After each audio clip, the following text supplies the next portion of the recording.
Hello. Hi, everyone.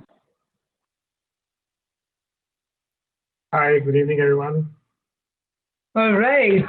Welcome indeed, Nilanjan, Salil, Pravin. And as I was telling the attendees, we're putting you on the hot seat, actually, to answer the questions. So give me a thumbs up if you're ready to deep dive in already. All set. Yes? All set. All right. So then on that note, attendees, keep posting your questions. What we'll do first up is get these questions that we already received from our attendees beforehand. And I have these questions with me. So let me start off with the first question. Now, the first question is actually a very common one that we received from Divya Nagarajan from UBS and Rishi Jhunjhunwala from IIFL. And the question is, we are now past the 3-year mark that the management had set out for itself.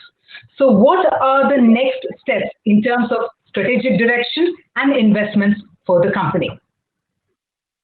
So thanks for that question. The way we're looking at it is first, we've set out a plan for 3 years. We've been fortunate that several of the decisions we made on digital, on automation, reskilling, localization have all played out quite well. And as you saw through the entire session, many of those have resulted in good outcomes for the company over the past couple of years. At this stage, with the COVID situation, where we are in the middle of even more acceleration, we are continuing our focus with digital, with cloud, and indeed with our program. We continue to see more acceleration as we go through. The main focus really for us is going to be, as we start to think of what will the next 3 to 5 years hold.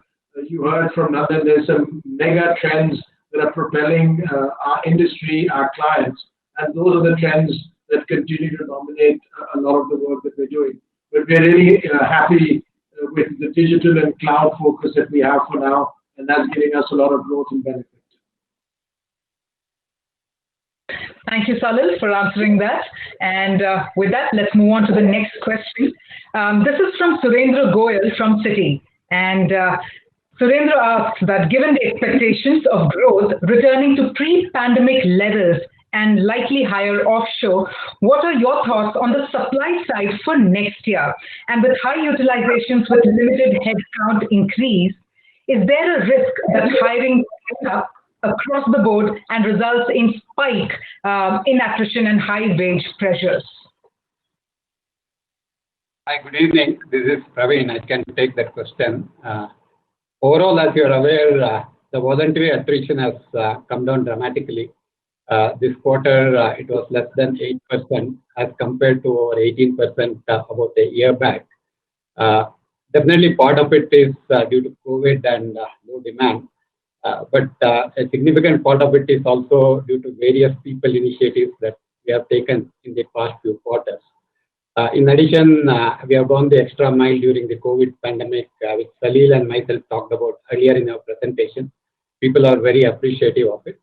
So net-net, we expect, while the attrition will probably increase going forward, we expect it to be lower than a typical attrition of 13 to 15%, which we are normally comfortable with. I mean, that's what we take in our model. And on the supply side, we are fairly equipped. We have about 16,500 freshers joining us this year. Next year, we expect about 15,000 freshers to join us as well. In terms of lateral as well, in Q2, we added about 2,300 people globally. So we are gradually ramping back on our recruitment capability as well. So we'll get the momentum in a quarter or so. So I don't anticipate any challenges on the supply side, and we are well equipped to deal with the growth opportunities that will come our way. Thank you, Pravin. And from what I see, we are getting a lot of insightful questions as well. So let's move on to the next one. And this is from Yogesh Agarwal from HSBC. And Yogesh says that over the next 2 to 3 years, can we expect significant reduction in capex and hence the DNA? And even if we assume 20 to 30% of the workforce may work from home, that should lead to decent reduction in capex and hence DNA over the next few years. So what will be the margin implications of the same? Okay, thanks, Yogesh. I think you bundled 5 questions into that. But I think firstly, you've seen over the last few years, we have steadily brought down our capex as a percentage of our revenue. Clearly, of course, with work from home, the infrastructure element of the spend will come down. If you look at any company's spend on capex, basically it's in two parts. Today, it's infrastructure mostly, and then there's a technology aspect as well. Now, of course, with COVID, the technology spends will go up as you start spending more behind laptops, behind communication, behind such tools, infrastructure tools. That part will see an increase. But of course, with work from home, you will see the infrastructure element coming down as well. So I think the pivot, where today it's more infrastructure heavy and slightly lighter in terms of spend, I think that will flip around. And overall, yes, it should have, I think, a positive impact in the overall capex of our company.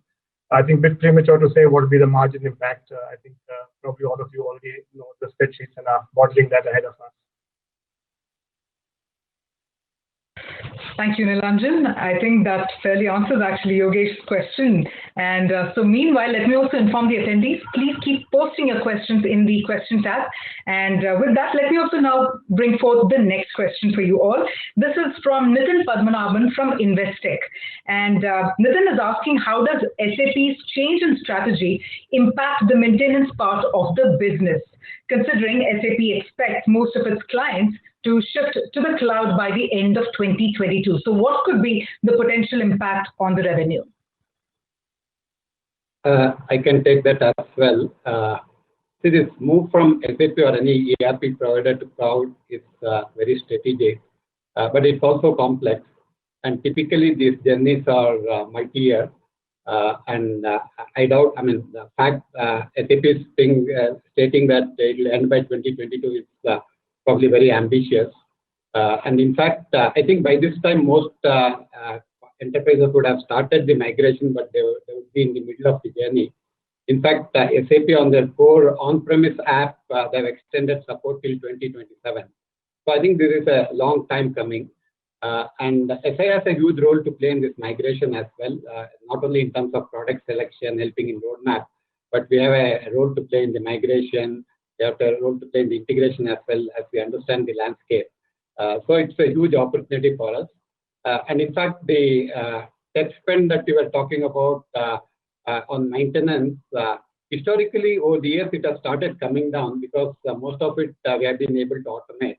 And in our own thing, we reflect it in our core. And as you are aware, our core business is already shrinking.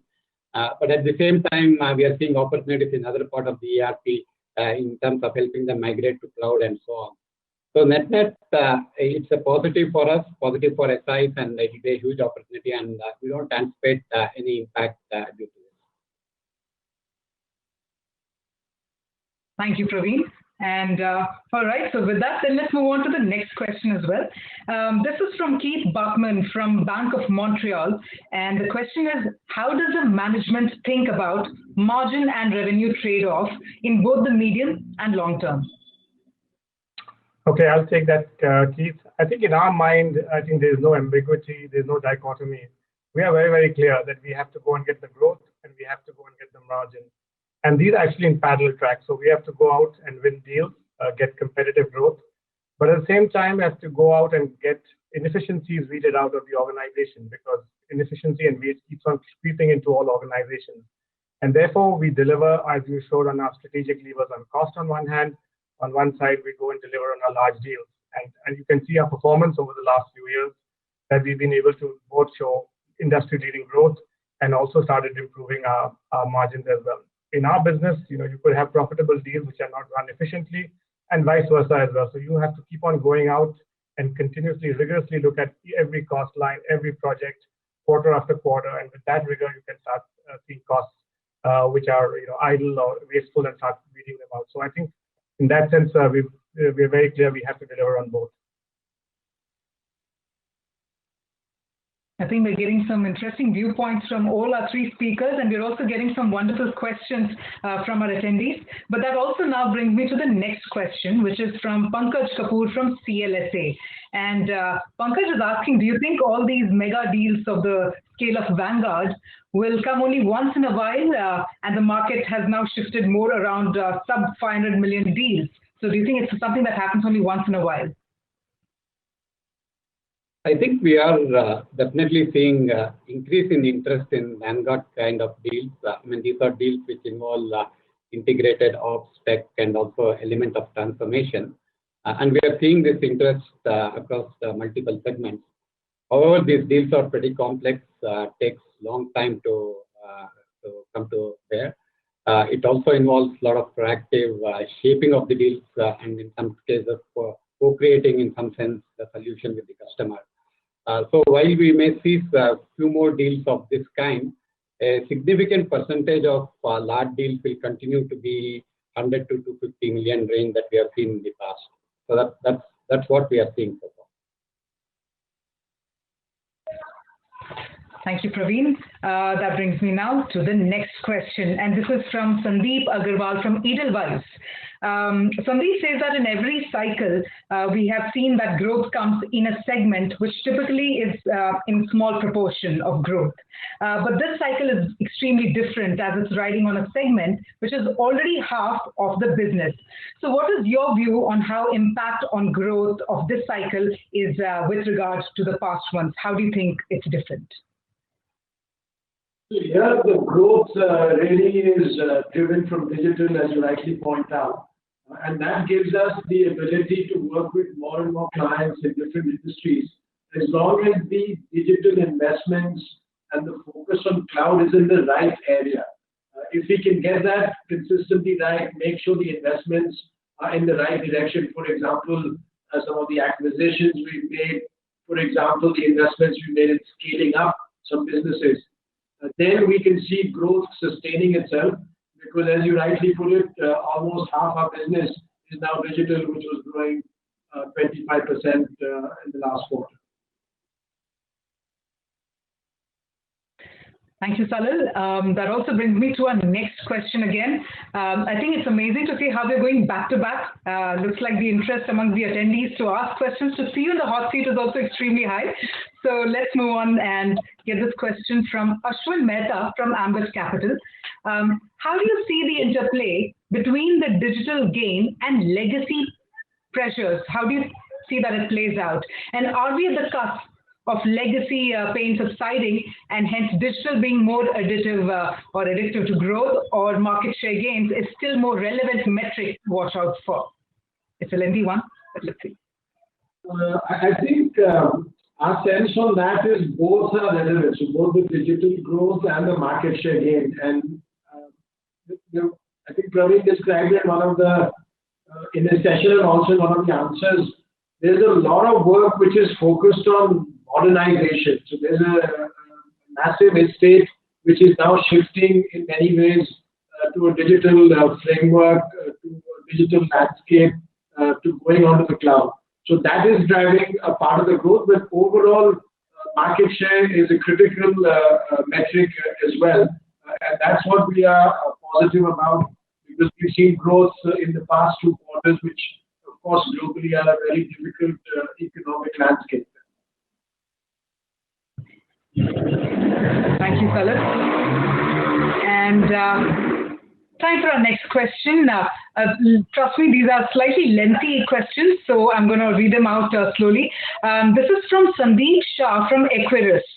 And Sandeep is saying whether one can say that Infosys now has relations beyond CIO, CTO to CXO and boardroom of clients across most of top 100 clients, or still is it WIP, and in that journey, Infosys can target consulting part of the work in the value chain more than earlier? Here, my sense is historically, Infosys has always had a very good set of relationships beyond very good relationships with CIOs and CTOs in the organization with other CXOs and at the board level. Of course, it's always, in that sense, in my mind, work in progress because we want to do more and more and expand that footprint. And consulting is a critical element of that. We have a good consulting business, but more and more decisions are also made by division heads, by CMOs. There's a whole buying center with the HR organization. And so everything that we do is trying to gear towards building on the strengths of the relationships with CIOs and CTOs and trying to ensure we address some of the needs which are now technology needs for the other stakeholders as well. Thank you again, Salil. The next question coming from Jamie Friedman from Susquehanna. Now, there are two questions coming in. One, while Ravi mentioned $75 billion of spending by Microsoft, Amazon, and Google, do you view that as a replacement cost coming from a decade of prior tech architecture, or is it actually incremental spend? And the second question is, what do you see as a future optimal on-site offshore ratio? So let me start with the first one, and Pravin can address the second one. The spend by the large public cloud players is really twofold, as I'm sure you've seen from our perspective. One is new spend because there's new players that are their clients. Nandan shared a little bit of that in his opening. These are really new companies which are cloud native as they're born and growing. And the second is moving large enterprises from their existing in-house data center tech capabilities to the cloud capability. So in that sense, it's not only a replacement, but there's a lot of activity which is net new in that environment. For the on-site offshore mix, Pravin, please go ahead. Yeah. In the last quarter, our on-site offshore ratio came down dramatically, and at 26%, it's probably one of the lowest we have seen in the history of Infosys. And having said that, it may be too early to predict where it will land, because in the past few years, we have had it in the narrow band around 28 to 30%. There are several factors at play. One is, of course, because of the pandemic, now everything is digital, everything is remote, and we have clearly established that any kind of work can be done anywhere in the world. So that's one aspect of it. Second one is there will be an increasing need for talent, because with all the transformations happening, talent is key, and India continues to have a huge role to play from a talent perspective. So there'll always be demand for talent from India. Of course, some parts of the project work we do lends itself better if you are in close interaction with the client face to face. But at the same time, again, it will then depend on mobility of talent, visa, and other things. So there is that element as well. And in the short term, as clients look at their transformation initiative, they are also looking at cost takeout, and for that, offshore becomes attractive. So there are multiple factors at play here, and it's difficult for me to, at least at this stage, conclude where it will land. And from our perspective, we are prepared. I mean, if we have more offshoring, we are well equipped, and because of our localization strategy, we are pretty much comfortable if it goes back to the earlier levels of 28 to 30%. We are definitely prepared, but we'll have to wait and watch because there are several factors at play here. Thank you, Salil. Thank you, Pravin. Time for our next question as well, and this is from Prashant Kothari from Pictet. What would be a better approach for future, if it's driven by consulting or software or services itself? And do you think Infosys needs to change focus on either of these to service customers better? Yeah, I think each of those have a very attractive business model on their own. You look at software businesses, they're doing quite well, especially if you have a successful software product. Consulting businesses are doing well. I think we are very clear that our services model is extremely resilient. We've demonstrated, as you've seen, with the growth just before COVID at 9.8%, 9% the year before. As Nilanjan was sharing with you, our margin profile is very attractive last quarter at over 25%. So we are comfortable with this model. We're going to execute on this model consistently. Of course, we're going to focus on what the trends that are driving it that we shared, mainly on digital, a lot more on cloud, a lot more on data, cyber security, and so on. But we're also going to look to how to expand what we can do with our clients with different client buying centers that we just discussed a few minutes ago. In that light, we will see more activity which is coming from consulting. We will also see with what we do with our Finacle business, more focus on scaling that up. But that's within the context of the overall Infosys business, which essentially is a services-driven business. Thank you, Salil. Time for our next question. And this is from Parag Gupta from Morgan Stanley. And the question is, will the focus on increasing local talent dent the attractiveness of the business model in offshore locations in the years to come? And the question is more to do with talent acquisition in offshore locations. I mean, we have started this localization journey about 3 years back. And during this period, we have actually pivoted our employee value proposition as well for India-based talents. And we have been able to recruit the best talent in the Indian market.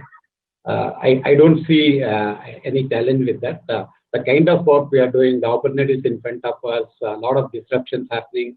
I think there is a lot of energy, a lot of positivity, and I'm sure we should be able to continue to attract talent even in India, despite us relying on a lot more of localization. That's an interesting viewpoint there, Pravin. All right, and time for our next question again. I think, like I said, we're going back to back. And here is the next question from Mukul Garg from Motilal Oswal Securities. With increasing automation and cloud shift, which service offerings might be cannibalized by your software and hyperscaler partners? Are there any areas outside services domain currently where you see opportunity for yourself? Here, our learning is, with each new technology wave, there's more and more opportunity for Infosys because there's tremendous need at large enterprises to integrate all of that and be an objective partner with them to work on their digital and their cloud journeys. So from our perspective, we see all of these as really opportunities. You heard from Ravi earlier and Pravin answering one of the questions that these are the sorts of things from which we can actually expand our footprint, given the approach we put together for the cloud and given the approach we have for the new areas that are being developed. So while these are new technologies, some of them come with a view which reduces the overall focus for services for that domain. We see that across all of our domains, across all of our capabilities, there's more and more expansion of opportunities. Again, as long as we are focused in the right direction, in these directions of digital and cloud.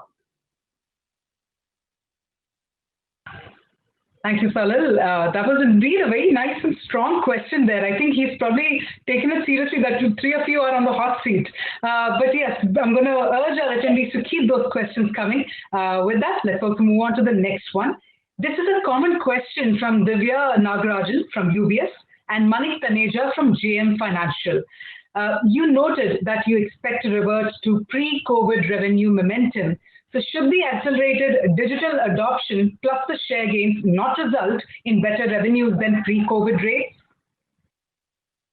The way we look at it is we went into the COVID situation with a very good momentum. We've shown during COVID a tremendous resilience, especially driven from the way our delivery organization has worked and our work from home has worked. As we come out of it, we feel confident that we will be back at that sort of a momentum that we had before. Of course, if the market allows the opportunities, we will be even faster. But we are confident at this stage that we will be at that sort of a momentum.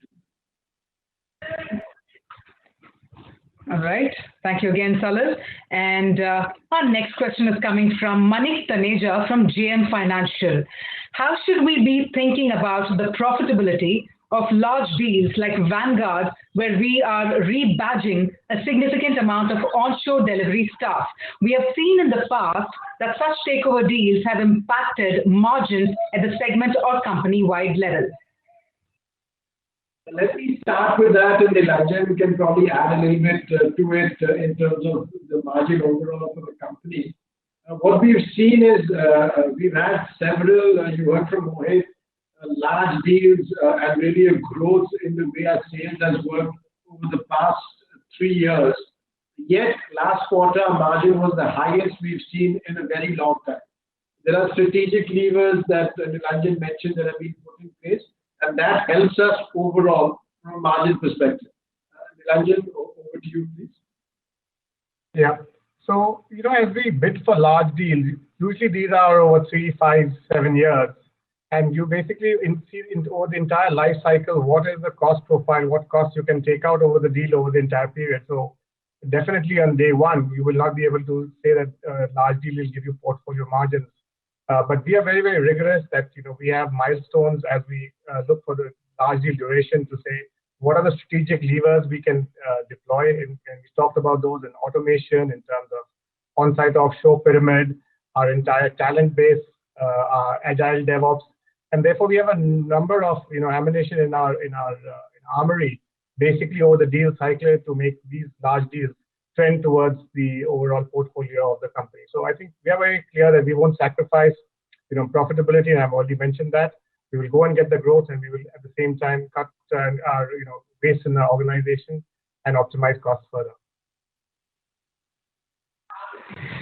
Thank you so much, Nilanjan and Salil. And I must admit that, many a times in a virtual conversation, when we are in a virtual avatar, it's amazing to see how the conversations are still real, and so the questions are just coming over and over. So we'll quickly move to the next one. This is by Brian Burgeon from Cowen. The question is, do you expect the vendor consolidation that most providers have cited to result in broader industry consolidation amongst the service providers? Let me start on responding to that. We definitely see consolidation becoming more and more critical in the discussions that we're having with clients.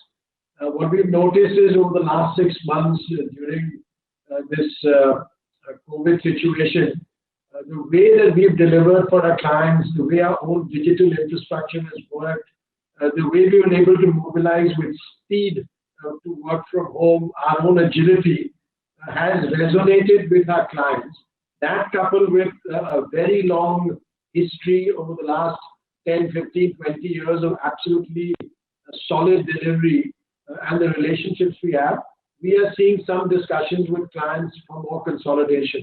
My sense is those discussions will play out over the next few quarters, and I think we will be the beneficiaries of those discussions from other peers, some of them large and some of them small. Thank you, Salil.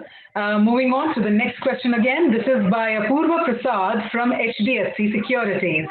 As the tech value migration moves to hyperscalers and SaaS, what's the SI multiplier opportunity over the hyperscaler and SaaS ecosystem? Here, I think I don't have one specific number which makes it easy maybe to build a model, unfortunately. What we are very clear is there's a massive multiplier for any work that's going on for SaaS. And now we are seeing with a lot of the public cloud players, there's a very good multiplier because there's tremendous work, not only for migration, but for integration and then ongoing, which is a stream of work beyond the first phase for making changes on the usual application landscape. In addition to that, there are also activities which are related to private cloud and hybrid cloud, and Ravi touched upon it a little bit, which give us much more work which we do with our large enterprises, which relates to systems integration and really bringing all of that together for the benefit of our clients. So we are extremely positive on that all of these tech trends, the hyperscaler, SaaS, private, and a hybrid cloud are giving us more and more opportunity for work. Thank you again, Salil. The next question comes from Salil Parekh. With the recent uncertainty around US corporate tax rates and the possibility of a surtax on offshoring, what is your initial sense on IT budgets in the coming years? And could we see delays or deferrals over the coming quarters until some clarity emerges? So far, we've not seen anything which has impacted decision-making delay. Of course, many of these announcements are more recent, or let's say not even announcements, but possibility of changes. We will see how that plays out. What has happened more fundamentally is because this digital work is becoming more existential for clients, that spend is not so much just to improve efficiency or impact the cost. It's really to drive their growth for the large enterprises. So in that sense, we feel that it will be quite positive, notwithstanding some of the other dynamics in the market. Thank you again, Salil.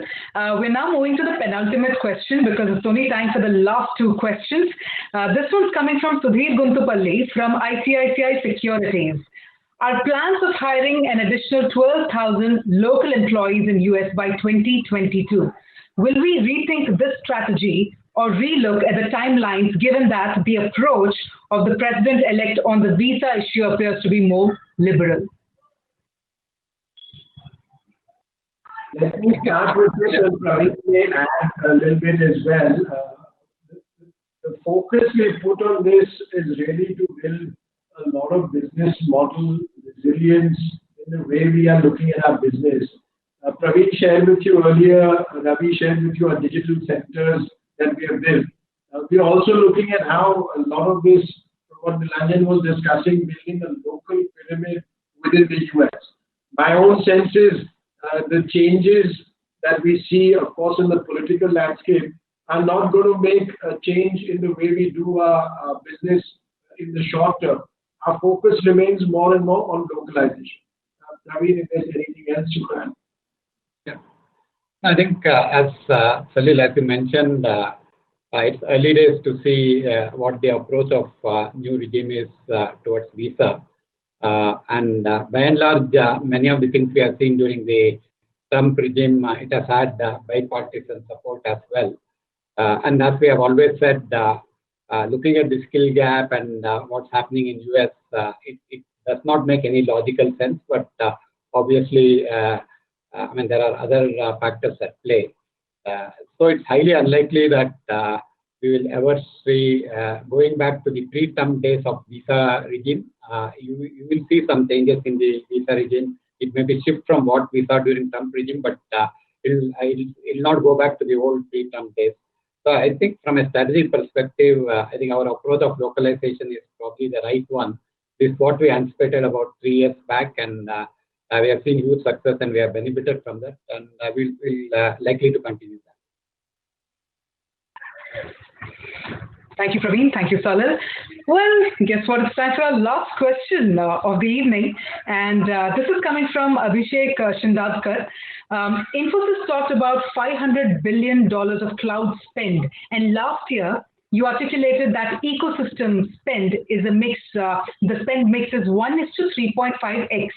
Would that mean that Indian IT industry and Infosys could witness mid-teen revenue growth over the next 2 to 3 years? So there, I think it's really difficult for me to say what the industry will grow at. From our own perspective, we've been very clear.